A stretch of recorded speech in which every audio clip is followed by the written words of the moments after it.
Good morning, good afternoon, good evening, whatever time of day or night it is that you are joining us. I wish you the best of it. I'm Grant Lamontang from Multitool.org, and this is EDC-TV.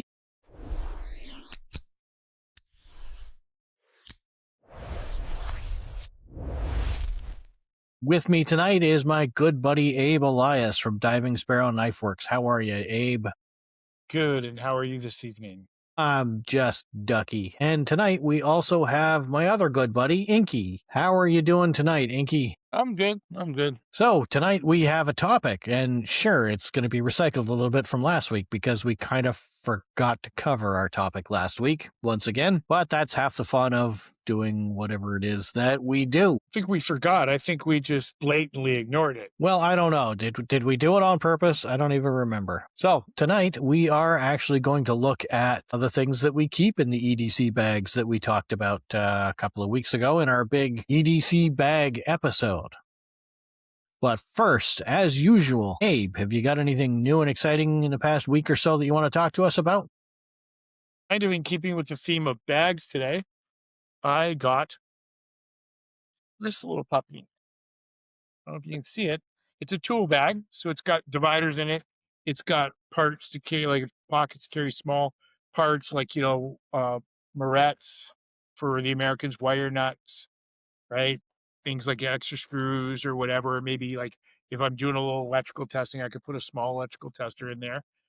I just kind of wanted, I get into in my job as a handyman. The handyman code is as the same as with all handyman. That code is that you kind of don't leave your tools around because, like, I don't set them up on a kitchen counter or I don't set them on a table or something like that because people are worried about their cleanliness and they have the right to be because of the stuff that I fix. And so a lot of times I don't need a full big tool bag. So this is like perfect for carrying stuff in, providing a little tray so that way the tools aren't touching people's counters or floors or tables, and I could put it on the floor and find everything and keep everything together. And best part is this is built like a tank. I Yeah. kid you not, I was shocked. I thought maybe it'd be like flimsy nylon or stuff like this. This is good durable nylon. The zippers aren't really big like YKK zippers, but I'll tell you, like I said, the stitching is really solid from what I could tell. Time will tell even more. And like it's solid. Like it's a heavy duty bag and well laid out for the purpose that I bought it. It was only $25 Nice. on Amazon.ca. Nice. Is there a brand on that, or is it just typical Amazon no-name brand stuff? It had some kind of name like Wachasuchi or something like that. I don't know. The only disappointment is the shoulder strap. It's got no padding to it. It's very kind of flimsy. I don't doubt. I mean, I don't think you load enough in this bag to break the strap. I don't know about the beaners, like the clips, but there's no padding. You wouldn't want to carry this around with you for any period of time. So that's the only disappointing thing about the initial impressions. Honestly, I haven't carried it yet, but we're going to load it up probably in the next couple of days because we're going to be starting warm weather and people break things in the warm weather. What about you, Inky? Have you got anything new and exciting this week you'd like to tell us about? I don't really have fingernails, so I keep getting these picks, to open knives with. Okay. So I got another new one. I use this one to open up, like, stuff with a nail nick. It's only like this is made by Rough Rider. Just put it there and... Yeah, I've seen a lot of people use those at like the SHOT Show and stuff when they're, Yeah. Opening up blades all day long. Yeah, it saves your nails, but they're cheap, like $5. That's all I got. I lost my other one. I got a few of these somewhere, but I couldn't find them. Nice. But these are great. That's it. So how about you, Grant? Did you get anything new? I mean, I bought a utility trailer today, but I don't really have that handy to show it on camera. And I got a new Nalgene bottle for the gym, but that's up on my Instagram right now in case anybody wants to check out our Instagram channel. It's really great. It's olive drab, which is exactly what you want to make sure that you never know if you're drinking algae or not. Perfect. Well, this is not new, of course. This is one of the electric lighters that I've been carrying and using for a while. I really like the arc lighters. They, unlike a lot of lighters, they, don't run out of fuel. So one charge on these lasts literally years, at least with my use. But the issue with this one and my other one is they are taking the old USB, mini USB, I think it is, or micro USB, one of the two. Yeah. And everything nowadays is USB-C. So I made sure to buy a new one last night that is USB-C powered because it's You can get easier the to charge. converters. Yeah. I think you just wanted to buy something.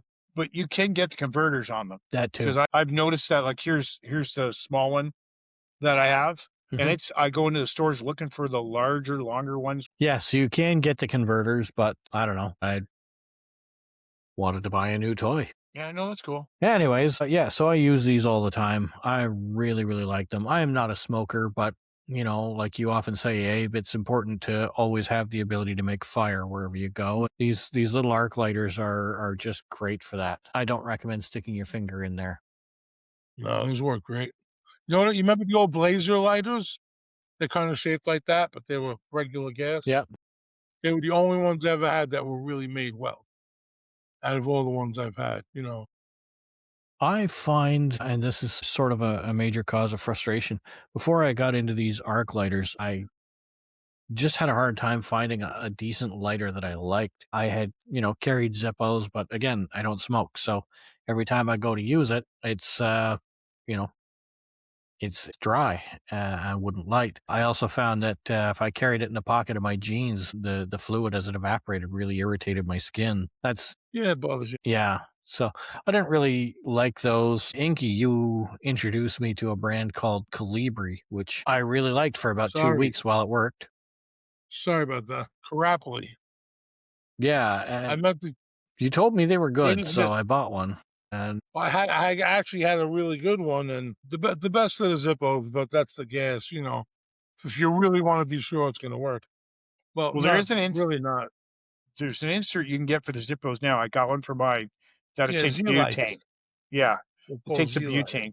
Now yeah, these, Red light. this is butane. It's refillable, but it's a dollar store special. Mhm. And I'm surprised at how long these keep. Like I've had multiple of them, and they're so cheap. You can actually you not only carry one on you, you can leave one in the car, you can leave one in the truck. You put a couple extra in your EDC bag. If we're talking about what we carry in our EDC bag, a backup to your lighter Mhm. is now that's just one thing. That's a beauty. I'm kind of impressed with how you can get a decent quality. It just won't take a drop on hard surface for the life of it. Mhm. But it's I've had I think I've had one for 3 years, the original one for 3 years now. The paint's almost worn off of it, and it still lights. You're going to be hard pressed to convince me that there's anything out there better than these arc lighters. Now, how do you like that lighter, Grant, for like, say, starting fires and stuff? It's fine, right? Honestly, I don't use this to start fires so much. Usually, what I'll do is I'll take a little scrap of paper or a leaf or something, and I'll stick Yeah. that in between the electrodes, and And it sets it up, it right? ignites almost immediately. Yeah, because these Yeah, arcs okay. are really, really hot. Yeah, once at first those weren't great, but they did improve on them a lot. They really have. Well, this one's probably got to be close to 10 years old at least, and Yeah, well, they were out I like th- 20, 30 years ago. yeah, I think I have charged this maybe once or twice in that time. Again, I'm not a heavy user of it. And if you are trying to start a fire or something, I mean, that's about all the power you need, right? Let me see if I have any fire Well, I have here. I bought that one that arcs, has the extendable neck, and is also a flashlight. It's not an expensive one, but it's been working well when I do carry it. It's a little bulkier than these dollar store ones.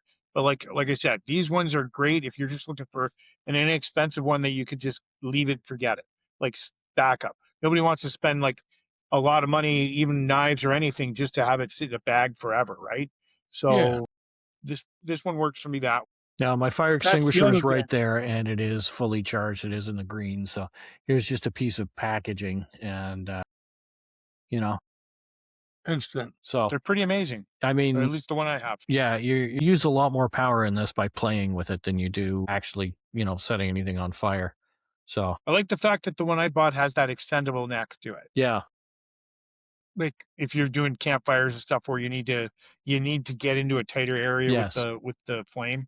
And It's that is kind a of cool. drawback with this one. If you're, if you're trying to get, on to the bottom of your campfire, you're sticking your whole hand in there, which is why I prefer to light something else and throw it in. But yeah, you're talking Beauty of about that that though, flashlight one that you bought, right? yeah. Yeah. The beauty of that one though that you've got there, Grant, is even with this to a certain degree in the wind, if I've got to get low on a fire, I'm going to get some feedback. I'm going to get some heat off the flame. Mhm. As where with the arc ones, with that one there, once you put it in, you're not really going to get like with a flame licking back at you. They are affected by wind, not as much as the other lighters. Yeah, that thing has a really nice solid arc to it.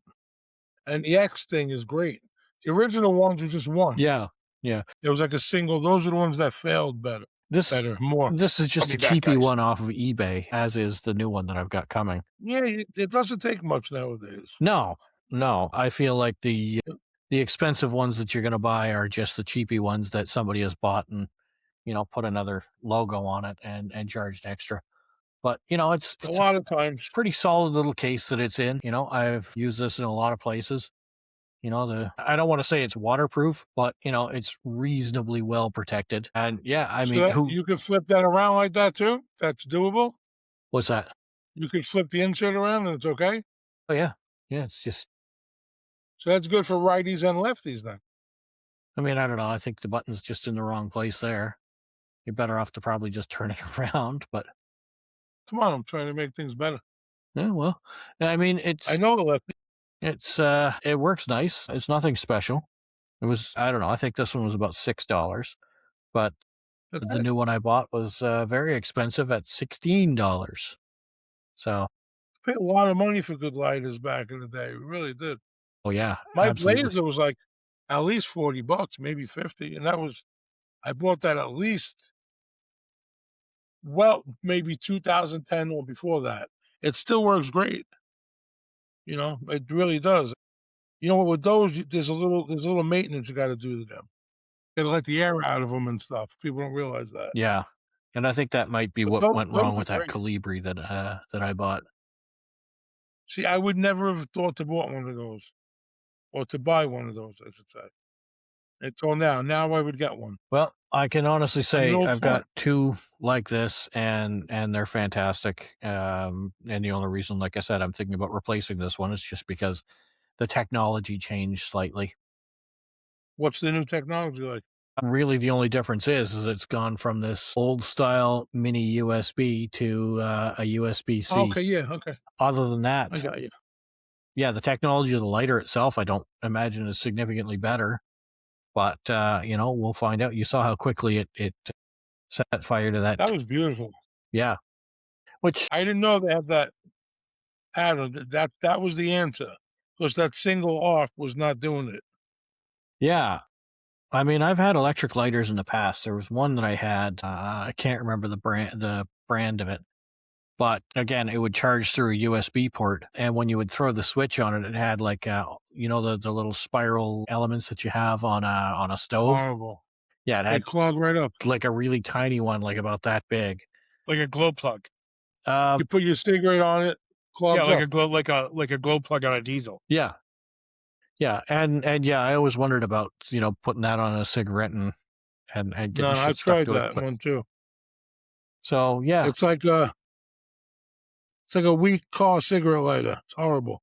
but we It's- also have a piece of news before we get too involved in our topic tonight. We of course debated discussing this, but the reality is it's something that's going on in the industry, and we should at the very least acknowledge it. And that is the current issues surrounding Bark River knives.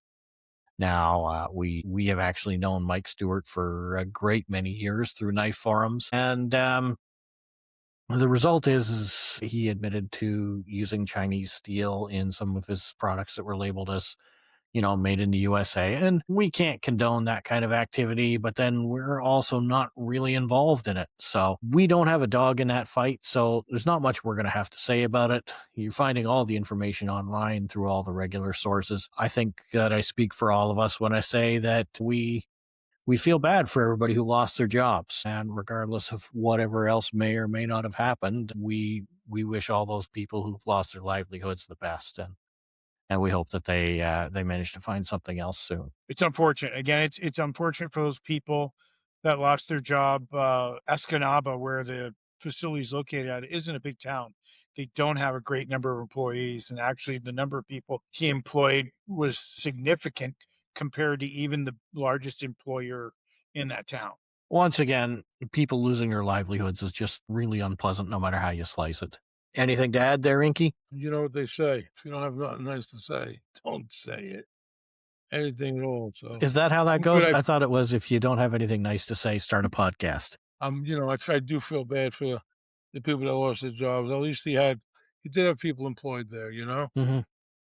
and that's all I got. Yeah, I think we're all in agreement on that. So moving right along, tonight's topic is what do you keep in your EDC bag? And we've apparently decided that we all like to keep lighters in there.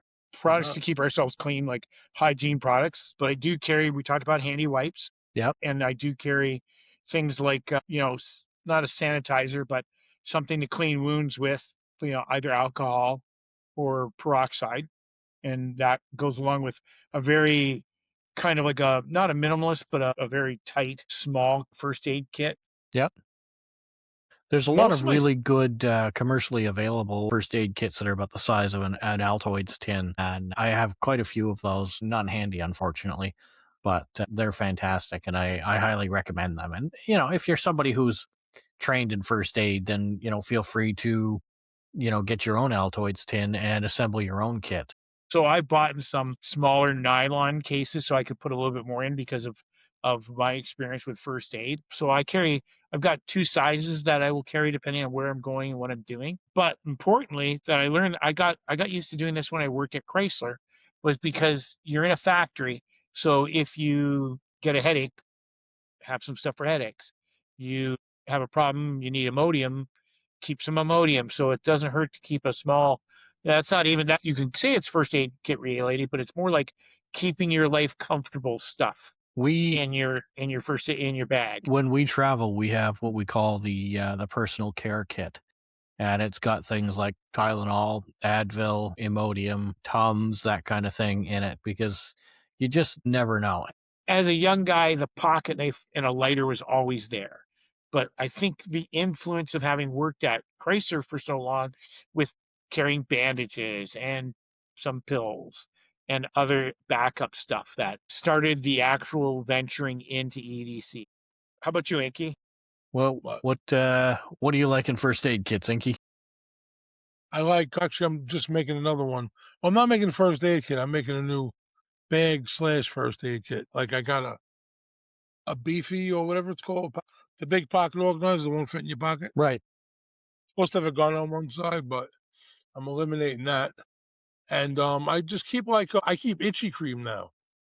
Yeah, I got itchy cream because when I get bit, man, I'm allergic to them, I guess. I Yes. just started carrying that. I think one time we touched on, I showed you that little cord I had and you asked what it was for, but it's my emergency patch cord where I can do micro USB, I could do C, it's a little I don't have it here with me.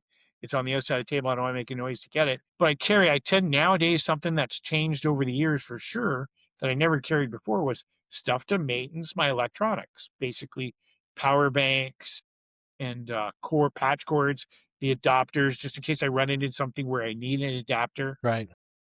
And I've got all kinds. Like I've got them from this to this, C to micro to USB, all over the place. Right. So the only two cords that I need are the micro USB that I showed you earlier, or mini USB. I always get those two mixed up. And the USB-C is pretty much everything for me nowadays, from my iPad to my phones, my tablets, my drones. Everything is all USB-C, and I think that's fantastic. Europe made a good plan on that one. But yeah, battery banks are definitely an important part of my EDC these days. Especially because a lot of them have built-in flashlight. That's another thing that is rechargeable by USB-C. So I carry a few of the battery banks. I've even got a heated vest, so I keep a large capacity battery bank in my pocket. You know what sucks? Don't some things need different power supplies though? Like Not anymore. some things take more amp plug-in pieces. The U My in Samsung's like that. You can't charge it unless you get one of the higher wattage chargers. You can. It takes like if I put it on one of the older ones, it's like 10 hours to get it up to full charge. yes, it If I still put it on one I of works. don't the think new it, ones, The U in huh? I don't think USB it's stands out. for universal, and so anything that takes USB takes all the kinds of USB. How effectively it can take it is another story, but you won't But damage how about anything. if you're too strong? Can you burn something out? No. No, you can't. But like I said, You it's know, you can't overcharge a battery. I mean, not really. There's always the possibility that something is going to go wrong, but no, realistically nowadays these things are all designed to control the amount of flow that they get in, and they won't let themselves do that. So Yeah, here's of an course. interesting question then, getting, of course, off of our topic of bags. What phones are you guys carrying? I believe we're all Android guys, but which model do you have, Abe? got. I bought a 22. The Galaxy S22, Yeah, and now I think they're up to 24. something like that. I have no idea. Yeah, unfortunately, shortly after I bought it, I shot it. So the screen is damaged on it. Eventually, I've either got to buy a new phone or pay $280 to get the screen changed out because there's 3 black spots on the screen for where I shot the phone. Yeah, phones don't tend to last long with me either. I generally have to replace them every couple of years, if not more often, because I've broken them, not because of anything else. I'm actually using the Google Pixel 10, sorry, Pixel 9 Pro XL, I think it is. And of course, I've got an OtterBox case on it because it's the only case I've ever had that has held up to any kind of punishment whatsoever. I've had this on Yeah, all of my phones, and they haven't worked when I've brought them back, but they have all looked brand new. I had an old LG, and the OtterBox was the reason why I broke. Really? Yeah, but it was a stupid reason. So the OtterBoxes, as you know, if you use them a lot, they get kind of dirty. You want to clean them up, keep them sanitary and stuff like that. I had never dropped that phone and done any damage to it, maybe a couple of small drops. It was an old LG 7 or something like that. I take it out of the case and set it on the kitchen counter so I can wash the case. And then I bump a dish. The dish bumps the LG, and the LG goes flat right to the ground, smashes the living shit. Like That's how it it was always like works. Yeah. the 3 minutes it would have taken me to clean that, and I've cleaned it before, so it was boom. The fates wait until you take the case off of your phone and then they strike. So what about that's you, Murphy's Inky? What Law, phone are right? you using? Too ultra. When That's you need the 37 cameras, oh yeah. that's the phone you want to use. So what about you, Inky? Anything out of the ordinary you're generally keeping in your EDC bags? Does any law enforcement listen to this podcast? Hypothetically, are there any weird things that you might consider keeping in your EDC bags if you were so inclined? No, not really. I really just I'm actually starting to rebuild a bigger one now, which is new for me. But no, nothing odd. Just like like Wendy's into like crystals. So she wants me to carry a crystal. I'll throw one in there. Any particular know. kind of crystal? Any meaning behind it? Yeah, meth. There's a meaning behind every crystal. Like There's a clear quartz or something, obsidian. Okay. Hematite. So here's one that I'm surprised you guys haven't mentioned. This is particularly a DMT diamond sharpener. I would think that as knife guys, we're all of the type to be carrying a knife sharpener of some sort. Is this just me, or do you guys carry a sharpener That's a with you? great idea, actually. No, I carry sharpeners. I don't mean to derail this, although that is exactly what we tend to always do here. But I got an email last week from Gerber, and I'd really like to get everybody's opinion on this because honestly, I'm thinking it looks pretty fantastic.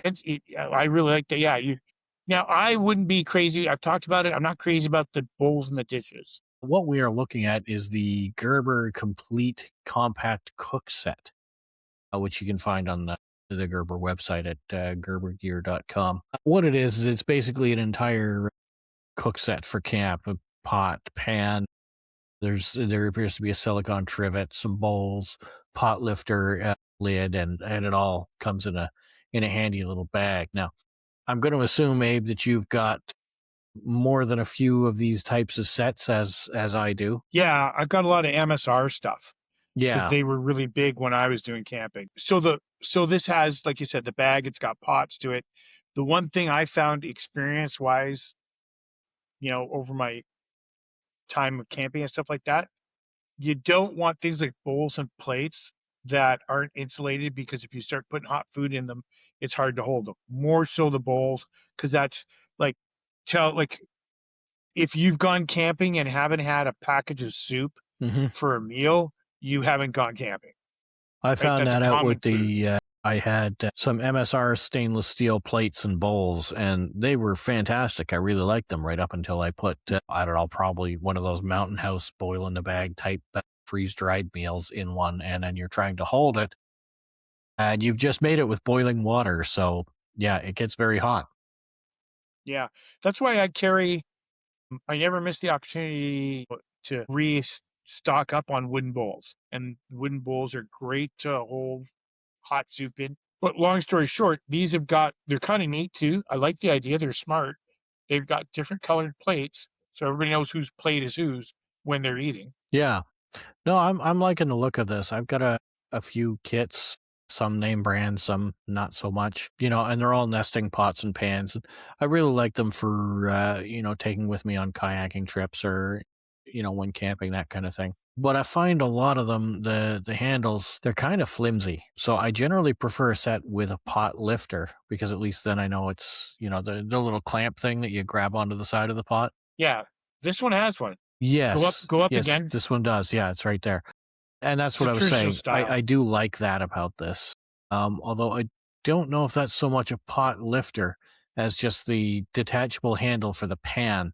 If you see, the pot itself has folding handles. But I find when you've got the two, where they're hinged and they sort of wrap around the pot when they're folded, I find that they kind of sometimes fold themselves a little bit when you're cooking, and then you kind of got to grab that hot handle away from the pot. So I'm not sure that I like this pan having a separate piece like that, but I do like the fact that it seems to have a pretty sturdy handle on it, assuming you don't lose it. Yeah. See, there's a couple of things about that kit that I like and don't like, just in the pot and the pan. The pan, I don't like the sharp edge from the look of it. It's got too sharp angle coming down from the sides. But of course, I'm looking at a small picture. I could be wrong. Yeah. Not crazy about that. It makes cleaning up kind of hard. It also makes cooking kind of hard, because then you get a little bit more. You can't serve out of it like you could one with a round edge and things like that, right? Right. Because you can get things to slide out. Now the pot, what I like about the pot, it doesn't have that awful, just same old stale single bale, the one that crosses over top, folds down on the side, because most of the time, not all the time, unless you get like a band one, like when MSR came out with the one that's a band, the pot would balance when you took it off the fire. But the ones that were wire, sometimes they were poorly balanced, and you'd be cooking a stew or something, or mashed potatoes or boiling pasta, and you go to pull that off the fire, and that freaking thing would just dump because it wasn't balanced properly, Right. right? But those two bales, if you look at them, the two side bales look like, see how they stick out at the bottom? So it looks like they thought about what you were talking about, that you would never have to get your fingers pulling the handles directly away from the pot. Right. Like, zero clearance between the handle spot. And I don't know, because this is one of the things I could not find. I could have missed it. Doesn't mean it's not there. But are the coatings on those handles silicone, so they're not going to absorb the heat? They certainly look like they would be That silicone. looks something. Stainless steel detachable handle with silicone overmold. That's on the pan. And stock pot handles lock in place and stay cool while in use. So If it's on the handle, yeah, they know. Now, here's the other thing that bugs me about the pan, right? Without seeing it, you're ordering it over the internet. So stainless steel pans, they don't have nonstick on them. So for them to act like nonstick, you cannot put stuff in them until you get that pan up to temp. Now the issue that I might have, because I can't hold it, is how thick a steel they're using for the pan. Because if it's a thin steel and you've got to bring it up to the temperature that you need to bring it up to, so that way stuff will eventually heat up and release from it, and it's thin, the pan will warp, right? You're going to lose your flat bottom immediately. The same thing for the pod. And that's why the MSR set I had is got surprisingly a pretty damn heavy gauge on the pot. and the pan, because the pan is the lid. Anyways, you got any thoughts on this one, Inky? I don't know much about that stuff. Not really much. But here's something I'd like to do. I'd like to involve the audience in this, like people listening to this. So we talked about like share your tricks with us. Like if you got a tip on where you find inexpensive cases, if it's just on Amazon or not, if you have a way of organizing your stuff. Like some people, like when I did backpacking, I carried a fanny pack in front of me at all times because why? If I wanted a snack, it was there. If I needed my gloves tucked away and get at it right away, if I needed a small first aid kit, I mean, I didn't carry everything in the main backpack behind me, and that's when I was hiking, not in my canoe. Share some of that stuff with us. Pop in, start a thread up. Somebody be courageous, start a thread up, and start sharing with us how you like to organize your EDC gear. Share with us things that you carry. But anyways, show up there and show us your EDC. Let's start a thread saying, show me your EDC. I'd like to, I'm looking for a new bag. I mean, I'm easily influenced. I'll buy shit. So I've heard that I'm easily influenced to buy shit. Show us your bag. Show us your EDC bag. You know what I'm going to get? I think I want to get the Neat Freak. I like my Neat Freak. I have one of those. It's great. Whoa, now, you've never told me about this. What is it? The Maxpedition Neat Freak. That's the kind of stuff I carry, stuff of that. I don't like just leaving my stuff there. Like I open my bag, I got a whole, like I have my glasses and things just laid out. They could fall right out. I want to be able to go through stuff without being all, I always got to reorganize and close it up. And I think every bag should be big enough to leave yourself some scavenger space. Yes, it's not absolutely. So it's like, okay, you should carry a couple of different bags, yeah, for that reason. But I think it's important to never fill your bag totally off the bat. Mm-hmm. Leave yourself some room. Absolutely. So that's why I want the Neat Freak. So a few years ago, I decided I wanted to get a Neat Freak, and I thought I would check on the forum first to see if anybody had one they were looking to get rid of before I, spent new money on it. The forum members decided to get together and buy me this, so I really appreciate that, and that's why it's worth mentioning here. But this is the Neat Freak, as you can see with the Swiss Army Knights patch on it, and it's a small, almost like a tiny messenger bag, but it's got a lot of pockets and organizers built into it for all kinds of different things, and it is large enough for an 8-inch tablet, as you can see. Okay, so I was going to ask you because I mean I can see your hand in there for a bit of a reference, so it does look larger than, say, like a little, definitely, I'm going to sound like a nerd, definitely larger than a tricorder for the original Star Trek series. Yeah, I'm not sure if it'll handle the thickness of a Spock-era tricorder, but, as you can see, I definitely got my tablet in there. I actually got the tablet after that in there as well, and that was a 10-inch Kindle Fire tablet with the Bluetooth keyboard attached. And it was a little bit tight, but you can get all kinds of things into it, and it's a fairly small package. It's nice. When I got one, I returned it. I don't remember why. Well, back then I think I didn't like the thinner insides. To me, everything had to be all that rough outside thing. And yeah, now that I use the pocket organizer, I trust it a little bit more. Yeah, well, I didn't trust that thin material because that's what junk used to be made of. And that's something I wanted to ask too, because I've often gone through so many different notepads. Do you guys actually find, because I noticed you had a Right in the Rain. Yes. Do you actually find it to be that? See, it's funny you have that. So you're in the Carolinas, and look, I've got the same one through the dollar store up here. That's so weird. I don't have the Right in the Rain. I have the Right in my truck where it's not raining. That's mine, but look how yours is basically the exact same one I have. Yeah. I've never really invested in them. That's basically what I'm saying. I've just never really found the urge to invest in a Right in the Rain. When you are out in the rain and you're making notes constantly, it's sort of a necessity. If even if it was dry, I still couldn't read my notes at the end of the day. My handwriting used to be so bad, I'd come back from SHOT Show and ask Sandra, what's this saying? She'd look at me and she'd go, how am I supposed to know? That's your handwriting. Well, see, that was the nice thing about not being a magazine writer, but instead working on the internet with the forum. Yeah, no, I took notes while they were talking. I found it sometimes depending on the individual. Like if you had Joyce was so used to it, she talked at a pace you could take the notes, and she saw that you were struggling to keep up with her. She was very attentive to you. Then you'd get some of the new people, and they'd be like, and you'd be like, shh, a fire would start. You would need that electrical lighter. Your pen was moving so quick, a fire would start. You might not remember your first time at SHOT, but I'm pretty sure you were also pretty nervous the first time you set out on that floor. Yeah, there were some good ones, and like I said, there was some ones that, like you said, it was their first time. And some people, times you find this in any industry, once they've done it so many times, they just kind of go on autopilot and forget autopilot is 110 miles an hour. The other thing too, this is EDC related too. I don't know if you guys found this, but when you first started carrying EDC, like full bags, did you not immediately find that I need to get rid of this? This is too heavy. I need to pair. And that happened to me at SHOT Show when I started doing, basically that's another form of EDC bag. The first year I went, I had a mech courier's bag, and I was exhausted just from the bag alone. Yeah, I carried a tactical operator Maxpedition through many of the SHOT shows, and I got to the point, initially I was bringing my laptop everywhere because I thought I would need it, quickly going to take notes, but I'm not really that much of a typist. So I ended up getting rid of my laptop early on. But anyways, on that note, we are running out of time for yet another week, and it looks like Inky's been through all of his mails. So what about you, Abe? Have you got any final thoughts you'd like people to take home with them tonight?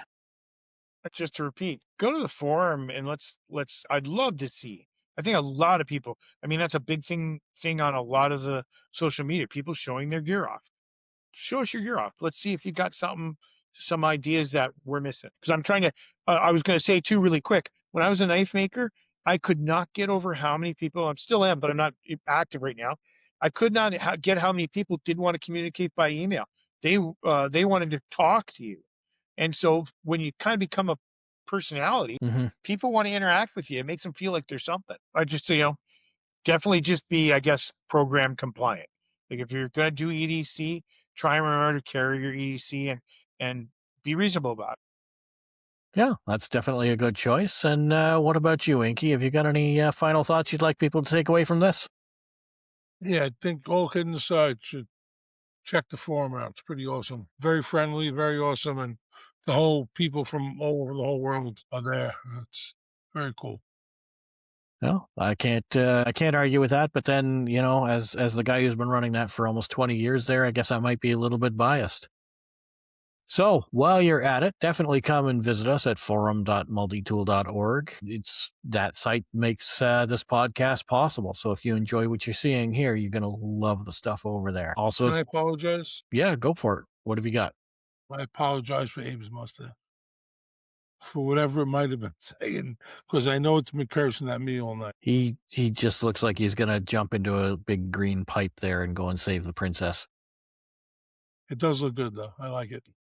So, yeah, come visit us on the forum. If you have any thoughts that you'd like to, share with us, you're more than welcome to do that on our forum, or you can get a hold of us at EDC-TV at multitool.org. Other than that, if you don't mind hitting that like button or giving us a good rating on whatever podcast platform, whatever, and then subscribe to us, because that's how we're going to get ahead on this. And I also hate it when content creators do that, but it works. So we're going to do that. Feel free to subscribe to us, and we will catch you next week when we may or may not have a topic, and we may or may not acknowledge our topic. Thanks very much, and have a great week, everybody. Take care.